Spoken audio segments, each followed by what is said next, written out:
प्यारे बच्चों, आज हम रूपक अलंकार करेंगे।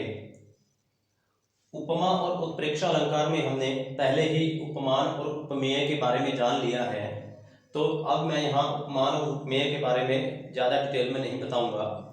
रूपक अलंकार जहाँ पर उपमेय में उपमान का अभेद आरोप हो। उपमान क्या होता है, उपमेय क्या होता है, ये आपको दोनों बातें क्लियर हैं। अब यहाँ पर हमारे पास अलंकार है रूपक।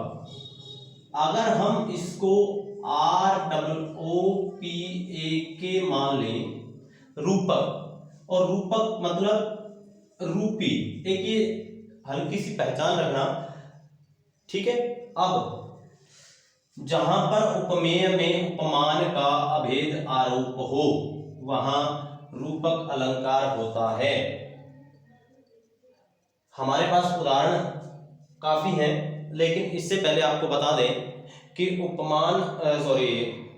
जो उत्प्रेक्षा अलंकार है और उपमा अलंकार है, इन दोनों में हमने देखा कि वाचक शब्द थे, लेकिन रूपक अलंकार में वाचक शब्द का प्रयोग कहीं भी नहीं मिलेगा और ना ही इसमें साधारण धर्म होता है।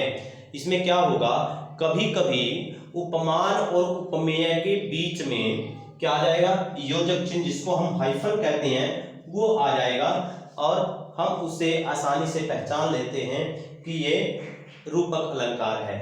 अब देखिए जरा, आए महंत वसंत, आए महंत वसंत, यहां पर क्या है, वसंत आया है, क्या आया, वसंत ऋतु आई है, ठीक है। किस रूप में आई है, महंत, महंतों के रूप में, ठीक है।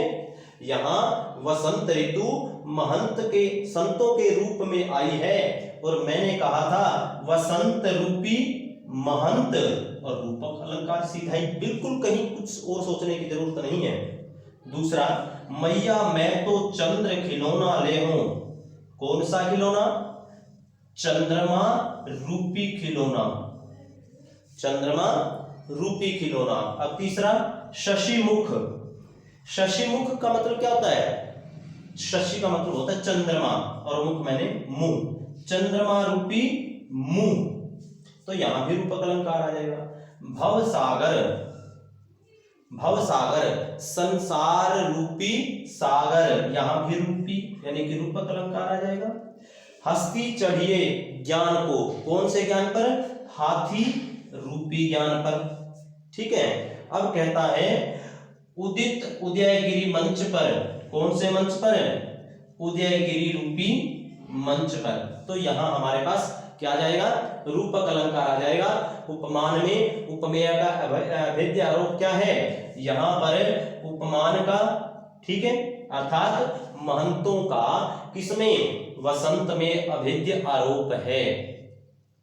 खिलौने में चंद्रमा का अभेद्य आरोप है, मुख पर चंद्रमा का अभेद्य आरोप है, सागर पर संसार का अभेद्य आरोप है, ज्ञान पर हाथी का अभेद्य आरोप है, ठीक है, और मंच पर अभेद्य आरोप किसका है, उदयगिरी का।